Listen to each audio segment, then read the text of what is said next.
Salabhasana, Locust pose. Start lying on your abdomen and place your hands under your thighs.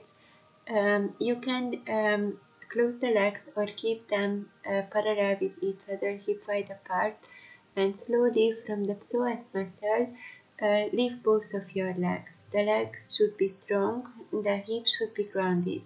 You can keep it for 6-8 breaths. Or you can do a modification, raising one leg at a time, keeping for a few breaths, and the other leg at a time.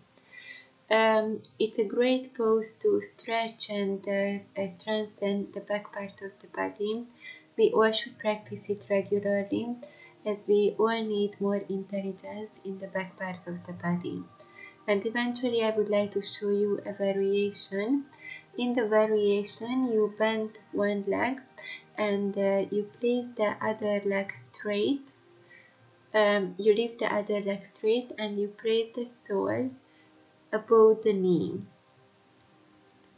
Try it on both sides as well.